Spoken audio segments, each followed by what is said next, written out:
very good evening. Glad you could join us this evening on Look Up News, the 7th day of March 2024. I am Nancy Lima. Sign language interpreter is Felista Adundo. We have lots prepared for you this evening. Before we get into it, here are our top stories.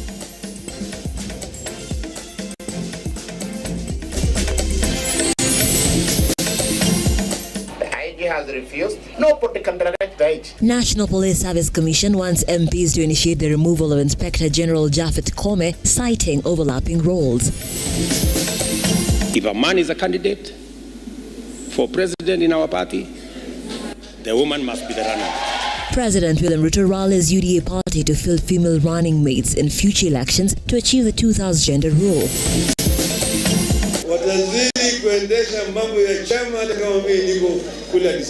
ODM leader Raila Odinga endorses former Mombasa Governor Hassan Joho and former Kakamega Governor Clinches Oparanya if he gets AU job.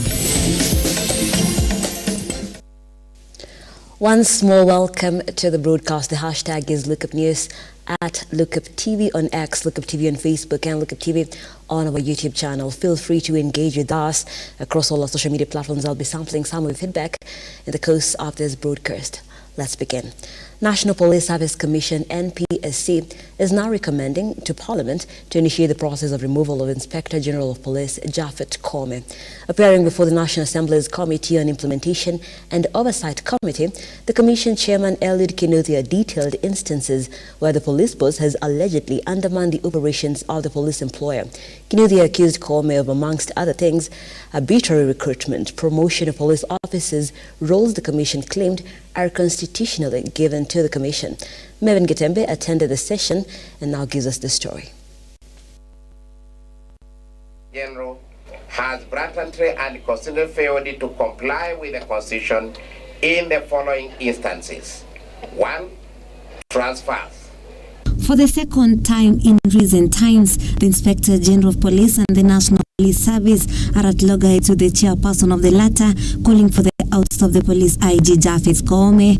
The National Police Service chairperson Eliud Kinuthia, while appearing before the National Assembly Committee on Implementation and Oversight, raised concerns on the Office of the Inspector General, led by Japhet Koome, over what he termed as overlapping the role of the NPSC. Kinuthia recommending to Parliament to initiate the process of removal of the Inspector General.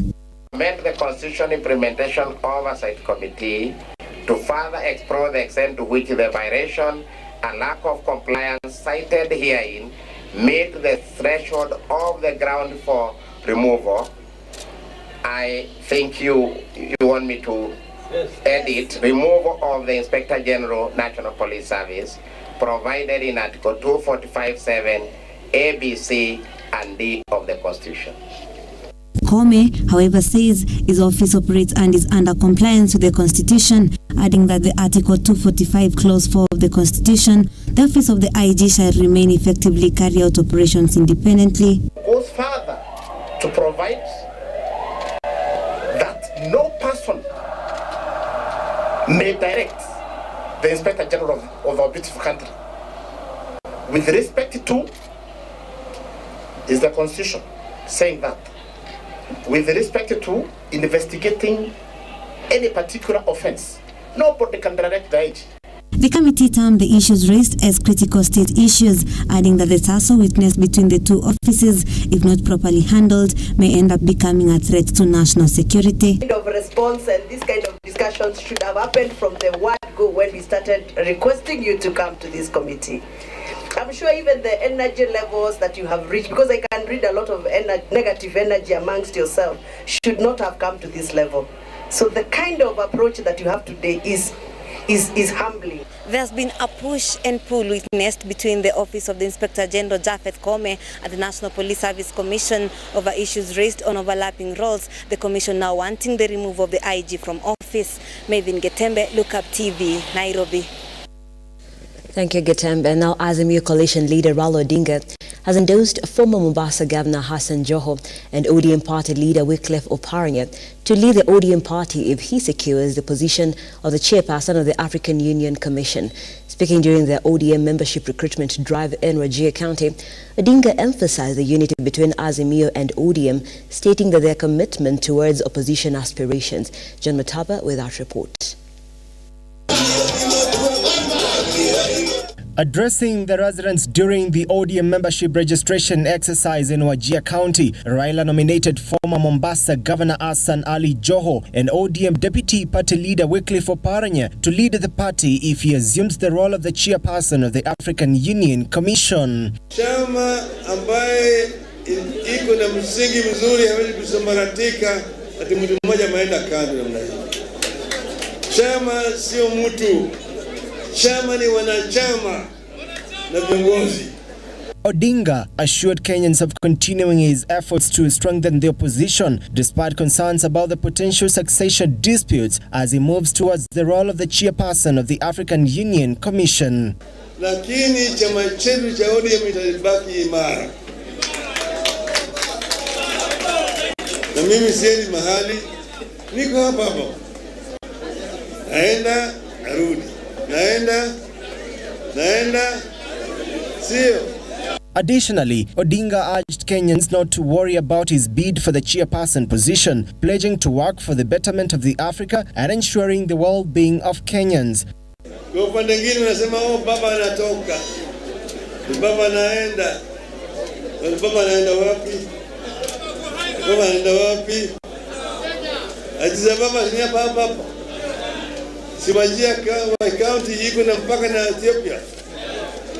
At the same time, Raila dismissed reports of escalating conflicts within the Azimio coalition and the ODM as media propaganda, urging Kenyans to disregard such claims. ODM itabaki intact. John Matava, Lookuptv. And also Interior CS Kithure Kindiki today held a consultative meeting with leaders drawn from Meru County regarding insecurity around the northern grazing fields. The CS vowed to ensure the issue of insecurity is firmly dealt with and ensure peace prevails in the region. With the issue of insecurity continuing to be a thorn in flesh in various parts of the county, top among them being Meru County, Interior CS Kithure Kindiki today held a consultative meeting with leaders drawn from the vast Meru County in a bid to find a long-lasting solution. We have a problem, banditry, livestock rustling in Meru North. But not just in Meru North, we have 15 other counties which are really these terrorists called bandits have terrorized the people for many years. The CS pointed out that security has been a major issue that a section of leaders have been involved in, noting that the Kenya Kwanza administration is fully committed in dealing with the insecurity issue, not just in Meru but across the country. I want to give you my commitment. It doesn't matter the maneuvers that the bandits apply. It doesn't matter how persistent the problem looks. I want you to know that in the tenure of this administration, this first term, and in my tenure as the Interior Minister of Kenya, we will stamp out the problem of banditry completely. Kindiki also spoke about the government's national operation against the sale of illicit liquor and drug substances across the country, announced yesterday to combat consumption and abuse of illicit alcohol, calling on leaders to cooperate with security agencies to crack down illicit brew which threatens the future of our nation. Hii maneno tulianza jana. Don't take that matter lightly. The problem we have had as a country in the past is that we have treated this problem as a social problem. This is just like terrorism and banditry. Shamila Baraza, Lookuptv. Now, President William Ruto on Thursday asserted that he will remain committed to ensure that the two-thirds gender role has been fully implemented in his United Democratic Alliance UDA party and in the Kenya Kwanza government at large. Speaking during the launch of the Women Governors Caucus G7 strategy in Nairobi, Ruto said that his government has pursued radical strategies to actualize the Constitution's gender inclusion threshold and will lead from the front in showcasing his pledge. He therefore tasked the UDA party chairperson Cecily Mbarire to formulate a new set of laws that will require a male presidential candidate to have a female running mate and vice versa. In a conference of elected women governors that brought together 7 serving governors, including Anne Waiguru, Cecily Mbarire, Gladys Wanga, Susan Kihika, Kawira Mwangaza, Wavinya Ndeti and Fatma Achani, the Women Governors Caucus has resolved to work on strategies that will see elected governors improve from the current 7 governors to 15 or more in the general elections of 2027. President Ruto, who graced the caucus, assuring governors of his unwavering support in their journey. Our goal is to increase the number of women governors from the current G7. It's not just a story. We're not just sitting here having this conversation and then going back to our homes. We have a strategy cut out for the next 3 years. As women governors, we are making a commitment. And that is why institutional strengthening, transparency and accountability and governance are also very key pillars of our strategy. We don't want to be the ones to let the country down by people pointing at us and saying, look, see how women are corrupt or are doing this. We are doing our best to ensure that we are standing on strong governance structures. We want to work with you and we will do the best that we can to make sure that women leadership succeeds so that we can use it to rally the rest of our population to appreciate that for Kenya to make steps into the future, we cannot do it with half our population that are men. We must do it together with everybody on board. The head of state furthermore says his administration will seek to formulate laws that will make it mandatory that every elective post that requires a candidate and a running mate be represented by both genders. Going forward, if a man is a candidate for president in our party, the woman must be the runner.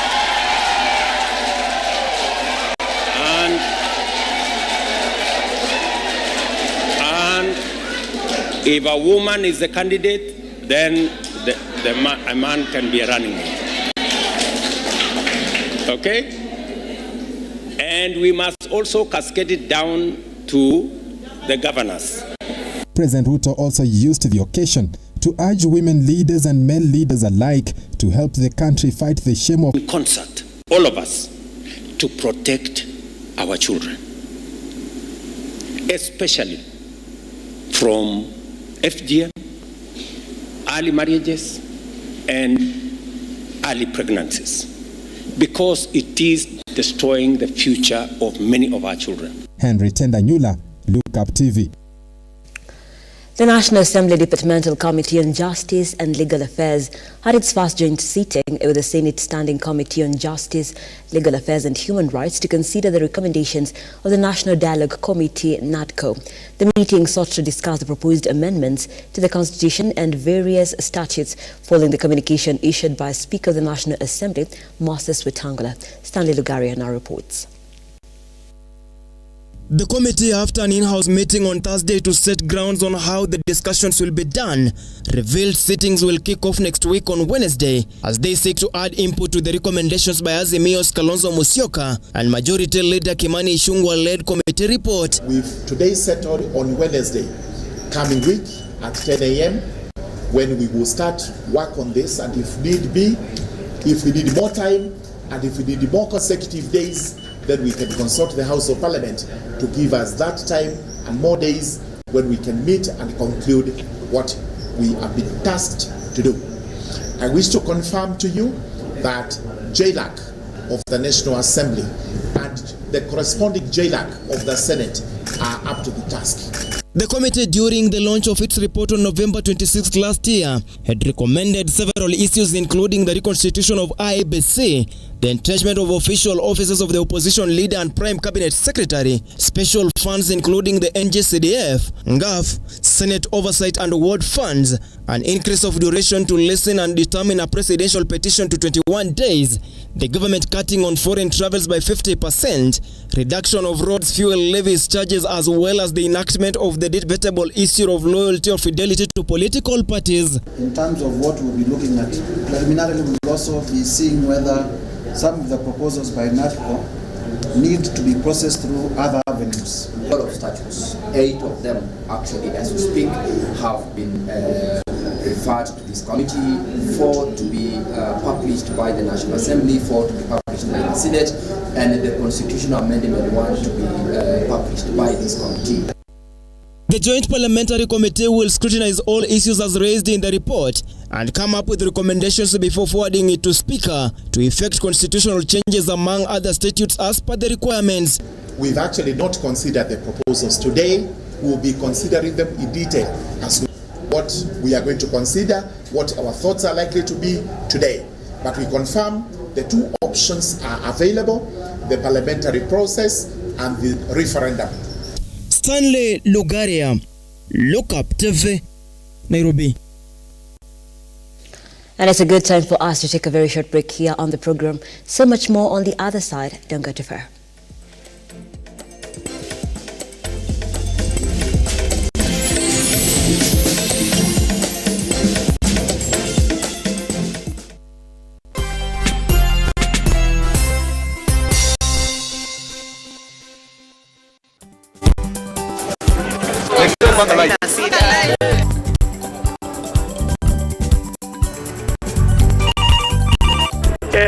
Mambo ni mawili, kufikisha, kumwaga na kurudi. Kulala ni mwaka mpya.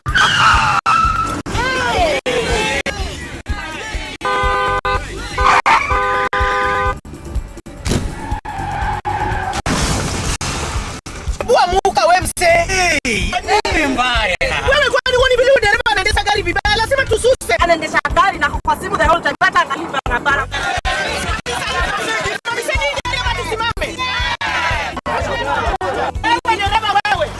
Iliyopita peke yake watu zaidi ya 3,000 walipoteza maisha yao barabarani kwa sababu ya tabia kama hizo. Hautatuangamiza tukiona. Naomba msamaha, tutapeleka vizuri. Si wameomba msamaha. Sasa tuende tusafiri kwa mwendo wa aste. Dere Smart hufikisha abiria salama. Ujumbe huu umeletwa kwako na NTSA kwa ushirikiano na European Union.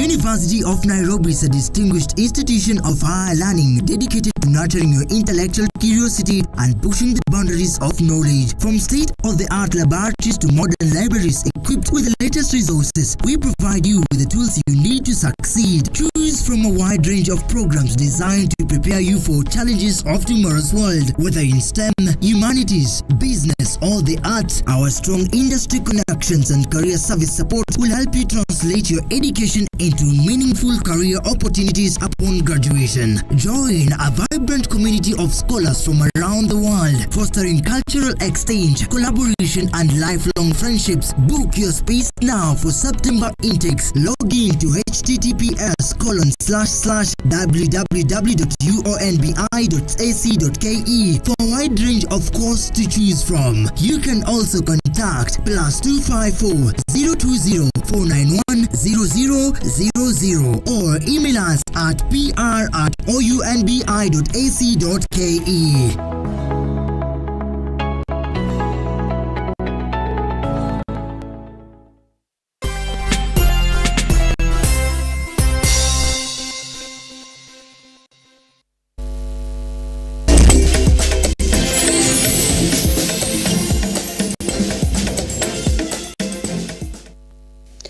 Welcome back. Thank you so much for staying with Lookuptv. This is Lookup News. Nancy Lima and Felista Adundo on the sign language interpretation. Moving on, the impeachment case against Kisii Deputy Governor Robert Monda will be heard by the whole committee of the Senate. This is after a motion by Majority Leader Aaron Cheriot seeking to establish a committee to investigate the impeachment charges collapsed. Cheriot failed to secure a seconder for the motion after Nairobi Senator Edwin Sifuna, who he had picked to second the motion to establish the team, declined to do so. Section 33(2)(a) of the County Governments Act provides that the Speaker of the County Assembly shall shall inform the Speaker of the Senate of the resolution of the County Assembly within 2 days. The MCAs have accused him of abuse of office, gross violation of the Constitution, and gross misconduct. Munda denied all the alleged charges.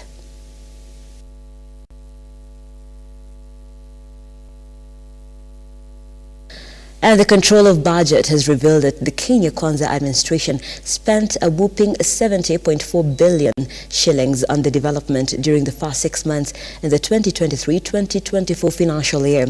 Nyakango further said only 6 state departments received 50% of their allocation, with State House spending leading on expenditure, having spent 59.1% of their allocation.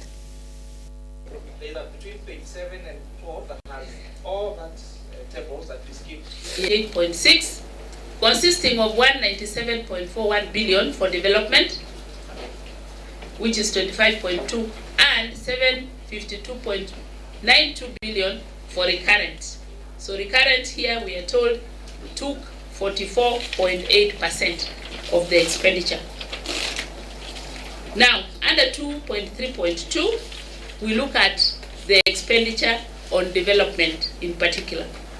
And we see that gross ministerial development expenditure amounted to 197, recording an absorption rate of 25.2% compared to 24% recorded in the previous year.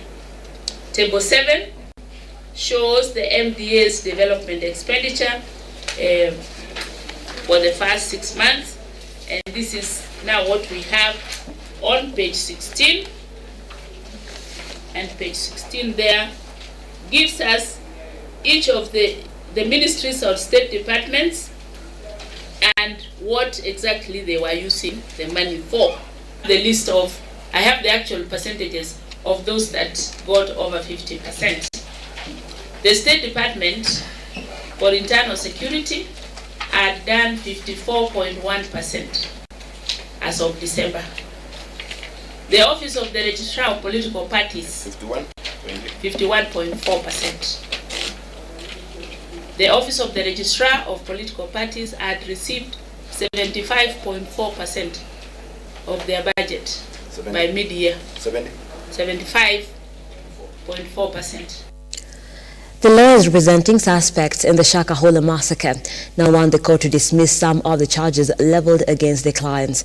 The suspects have 190 charges leveled against them, with Judge Mugure Sande set to give her verdict on the applications made by the lawyers on the 17th of March this month.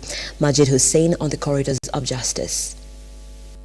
It been a year down the line after the Shakahola massacre, with over 430 people reported dead, having fasted in the false pretense of meeting Christ after their deaths. With the case still ongoing following the arrest of 31 suspects, their lawyers, led by James Muoko and Wycliffe Makasimbo, have called on the charges against them to be dropped, claiming that most of the charges are duplicate. Their requests were, however, dismissed by the prosecutors, led by Victor Mule, saying that there is evidence of more than 12 charges, and calling on to the court to dismiss the request of the lawyers for the case to continue to be heard. One is the issue of the charge sheet being defective.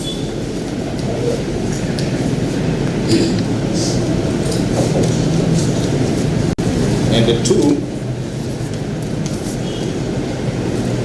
that the number of counts, which is 191 in total,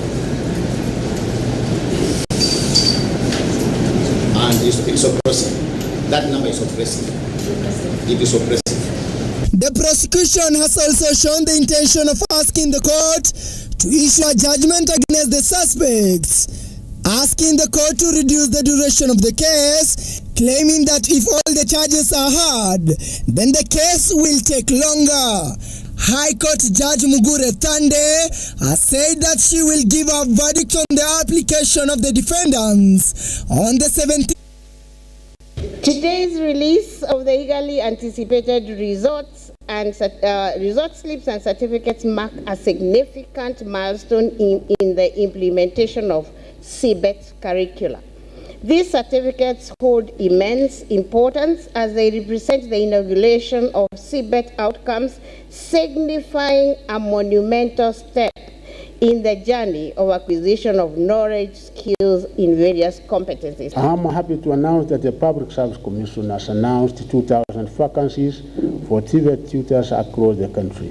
I urge all qualified Kenyans to apply to be considered for these positions that are meant to improve the quality of training in our TVET institutions.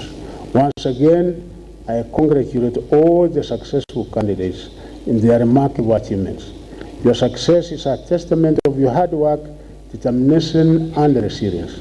I appreciate the parents, guardians, and sponsors for supporting the trainees. And now, by the powers vested in me by the TVET Act 29 of 2013 and the Executive Order Number 1 of 2022, I hereby officially release the research slips, certificates, and the November-December 2023 assessment results. Thank you. The relatives of Maxwell Mankone and Eseke Rubo are seeking answers from authorities regarding the mysterious disappearance of their children Vincent Motare and Calvin Obate, who went missing 2 years ago under unclear circumstances. Despite persistent efforts, the family has been unable to find their loved ones. It are now appealing to the government to help bring an end to their distress. George Kayesi with more on our news wrap. Right in the heart of Mutukano village nestled in Bahati sub-county in Nakuru County sits a family that has been traumatized for 2 years now. Despite raising 9 children, the couple finds themselves unable to account for the whereabouts of their 2 sons, Vincent Mutari, aged 26, and his elder brother Calvin Ombote, aged 35, who went missing under mysterious circumstances. The family still in limbo is desperately seeking closure as authorities face criticism for perceived inaction. Watoto yangu walipotea mwezi wa 3, 2022. Kutoka siku hiyo mimba taona hawa. Nauliza serikali, wengine wanapotea wanapatikana kama ni maiti ama wako hai. Hawa wangu ripoti nilichukua yote na bakatangazwa kila mahali. Mimi bado bado ripoti yoyote. Kevin Omondi, arrested by DCI agents in 2022 for allegedly distributing a faulty CT scan machine valued at 7 million shillings, appeared in court today. Facing Judge Harry Getenga, Omondi was charged with misappropriating public funds through fraudulent means. He secured his release on 800,000 shillings bail, with the case set to be mentioned on the 14th of March 2024. The purpose of bail is merely to secure attendance. The accused will be released on a bond of 800,000 shillings. Plus one surety of like sum, prosecution to supply counsel for the accused. Prime Cabinet Secretary Musalia Mudavadi has called upon regional commissioners to work together with the county government to enhance efficient service delivery. In a meeting that brought together regional commissioners from across the country and officers from Interior Ministry, Mudavadi stressed the need for proper dialogue mechanism and coordination to ensure security is guaranteed to achieve the much needed development. We therefore want to forge a partnership. I think this is really the message I want to leave with you, that we really want a strong partnership, a partnership that enables the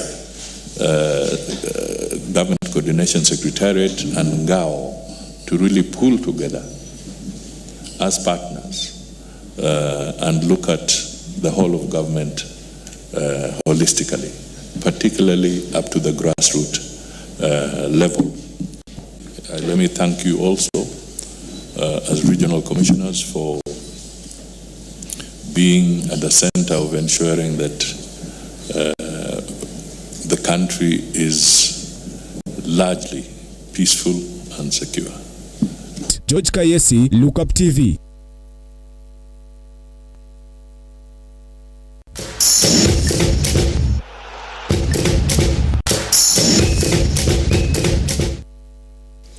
Let's now get sporty.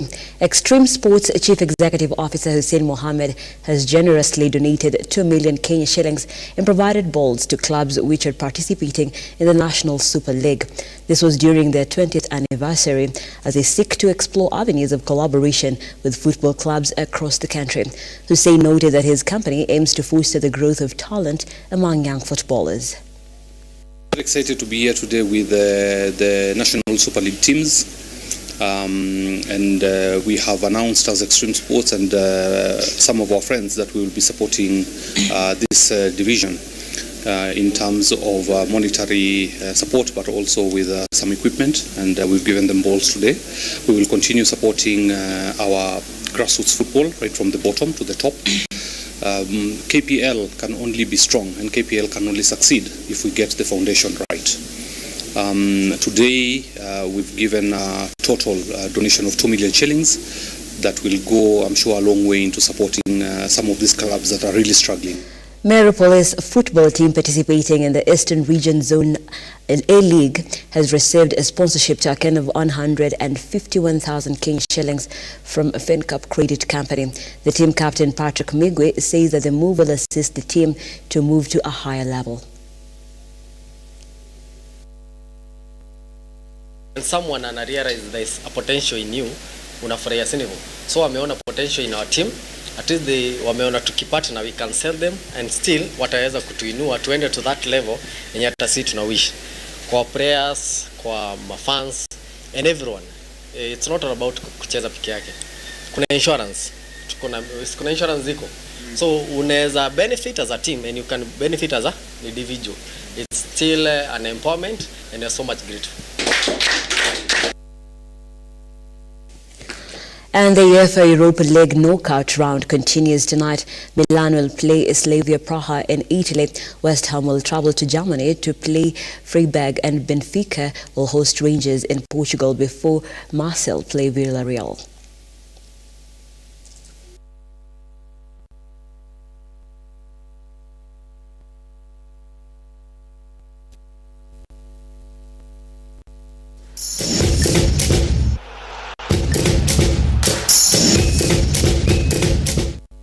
And just like that, we've come to the end of the broadcast this evening.